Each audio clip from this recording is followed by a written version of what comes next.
এসে আমি ডাকি শুধু তোমায়, হে আল্লাহ ভাঙা মনে শান্তি আলো নামায়।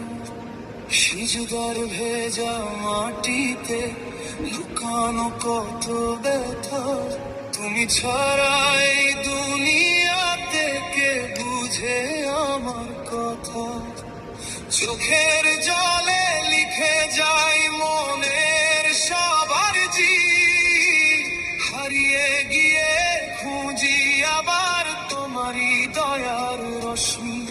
যত পাপের অন্ধকারে থেকে যায় এই প্রাণ, তোমার রহমতের ছোঁয়ায় জেগে ওঠে ঈমান।